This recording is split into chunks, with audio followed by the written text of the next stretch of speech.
అండి. నేను మీ Lakshmi. Welcome back to Lakshmi Bhaskar kitchen. ఈ ఛానల్ని చూస్తున్న ప్రతి ఒక్కరికి థ్యాంక్ యూ సో మచ్ అండి. ఈరోజు మరో మంచి రెసిపీతో మీ ముందుకు వచ్చేసానండి. స్టవ్తో పని లేకుండా, పొయ్యి కానీ స్టవ్ కానీ వాడనవసరం లేకుండా ఇలా వడియాలు పెట్టారంటే అటుకులతో చాలా బాగుంటాయండి. గుల్లగా చాలా టేస్టీగా కూడా ఉంటాయి.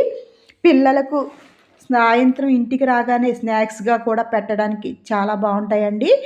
ఇంకెందుకండి, ప్రాసెస్లోకి వెళ్ళి చూసేద్దాము. నేను ఒక బౌల్ తీసుకుని ఒక గ్లాసు పెద్ద సగ్గుబియ్యం తీసుకున్నానండి. సగ్గుబియ్యాన్ని చిన్నవి కూడా తీసుకోవచ్చు, పెద్దవి తీసుకోవచ్చు. నేనైతే పెద్దవి తీసుకున్నాను. వీటిలో నీళ్ళేసి అటు ఇటు కలుపుతూ బాగా అయితే సగ్గుబియ్యాన్ని కడిగేస్తున్నానండి. సగ్గుబియ్యాన్ని కడిగేసి నీళ్ళన్నీ కూడా వంపేస్తున్నానండి. చూసారు కదా, ఇలా కడిగేసి నీళ్లు వంపేసానండి. అదే సగ్గుబియ్యంలో ఇంకొక గ్లాసు నీళ్లు వేసి ఒక గంట అయితే మూత పెట్టి పక్కన పెట్టేస్తున్నానండి. సగ్గుబియ్యం ఒక గంట నానితే సరిపోతుందండి. పలుకు పలుకుల కింద ఉంటాయి. లేదంటే నైట్ అయినా నానబెట్టుకోవచ్చు. నేనైతే ఒక గంట పక్కన పెట్టేశాను. ఒక బౌల్ తీసుకుని 2 గ్లాసులు అటుకులు తీసుకుంటున్నానండి. అటుకులు కొంచెం దలసరిగా ఉన్న అటుకులు తీసుకుంటే బాగుంటుందండి. పలసగా పేపర్లా ఉన్న అటుకుల కంటే కూడా దలసరి అటుకులు అయితే ఈ వడియాలకి బాగుంటాయి.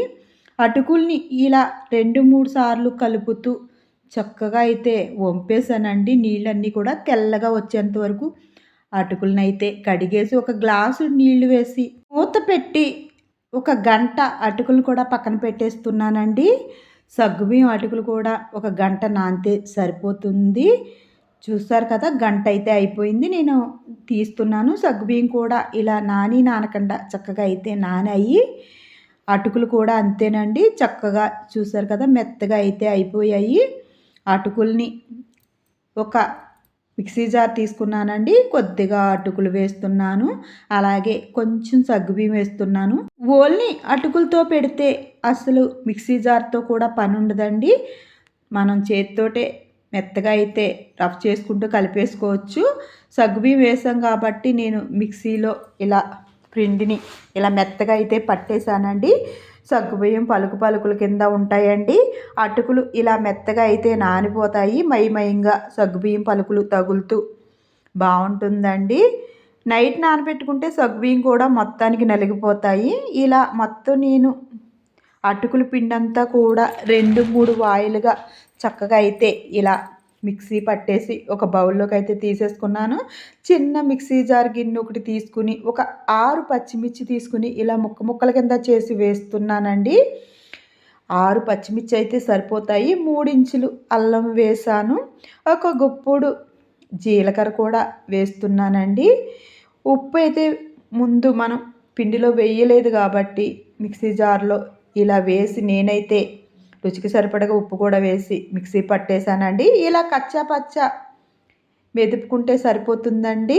మిక్సీ జార్లో రఫ్ చేసుకుంటూ ఇలా కచ్చా పచ్చా అయితే గ్రైండ్ చేసేసి పిండిలో అయితే వేసేసానండి. ఉప్పు చాలా తక్కువ పడుతుందండి వడియాల్లో, చూసి వేసుకోవాలి. నేను వేసిన ఉప్పు అయితే కరెక్ట్గా సరిపోతుందండి. మొత్తం పిండి అంతా కూడా ఇలా గరిటెతో రఫ్ చేసుకుంటూ కలిపేశానండి. నేను ఒక కవర్ తీసుకుంటున్నానండి. కొద్దిగా దలసరిగా ఉన్న కవర్ అయితే బాగుంటుంది. కవరు నేనైతే మిక్చర్ తీసుకొచ్చిన కవర్ ఒకటి ఉందండి దలసరిది, అది తీసుకుని కొద్దిగా పిండి కవర్లో అయితే వేసేస్తున్నాను. మనం పెద్ద కవర్ తీసుకుంటే ఇంకా కొంచెం ఎక్కువ పిండి అయితే పడుతుంది. ఇలా మూలకి వచ్చేలాగా పిండి చూసుకోవాలండి. మూల ఉంది కదా, ఈ మూలని చక్కగా కత్తిరితో చిన్నగా కావాలంటే చిన్నగా, పెద్దగా కావాలంటే పెద్దగా హోలు మనకు నచ్చినట్టుగా కట్ చేసుకుంటే సరిపోతుంది. నేనైతే కొంచెం పెద్ద హోలే పెట్టానండి. కొద్దిగా దలసరిగా వస్తున్నాయి కదా, సాయంత్రం చక్కగా పల్చగా అయితే అయిపోతాయండి. ఆరిన తర్వాత నేనైతే మొత్తం వడియాలన్నీ కూడా చక్కగా కొంచెం పిండి వేసుకుంటూ మొత్తం వడియాలన్నీ కూడా వేసేసానండి ఎండలో. సాయంత్రం 5 గంటలకైతే నేను మళ్ళీ డాబా పైకి వెళ్ళి చూశానండి. వడియాలైతే చక్కగా ఎండిపోయాయండి. ఉదయం 8 గంటలకే పెట్టాను కదా, సాయంత్రం 5 అయ్యేసరికి ఇలా అయిపోయాయి. ఎంతో ఈజీగా వచ్చేస్తున్నాయి చూడండి. అసలు తీయనవసరం లేదండి. ఇలా కదిపితే చాలు కవర్ మీద పెట్టిన వడియాలు అలా వచ్చేస్తాయండి. నేనైతే వడియాలన్నీ కూడా ఒక చోటకైతే పోగు చేసేసి చూస్తున్నానండి. ఎన్ని వడియాలు వచ్చాయో చూసారా? 2 గ్లాసులు అటుకులకి కూడా చాలా వడియాలు వచ్చాయండి. చాలా సింపుల్ అండ్ ఈజీగా ఈ ప్రాసెస్ బావుంటుందండి. వడియాలు పెట్టుకునే వాళ్ళకి. వడియాలన్నీ కూడా నేను ఒక పళ్ళులోకైతే తీసేసుకున్నానండి. ఇన్ని వడియాలు వచ్చాయండి నాకు 2 గ్లాసుల పిండికిని. ఈ వడియాలు మనం పప్పులోకి, సాంబార్లోకే కాదండి, మధ్యాహ్నం స్నాక్స్‌గా కూడా చాలా బావుంటాయి. పిల్లలకు కూడా స్నాక్స్‌గా ఏపి పెట్టొచ్చండి. స్కూల్ నుంచి వచ్చిన వెంటనే కొన్ని వడియాలైతే తీసి మీకు ఏపి చూపిద్దామని ఆయిల్ స్టవ్ పైన పెట్టానండి. ప్యాన్‌లో వేసి ఆయిల్ అయితే బాగా వేడి అవ్వాలండి. అప్పుడే వడియం చక్కగా తేలుతుందన్నమాట.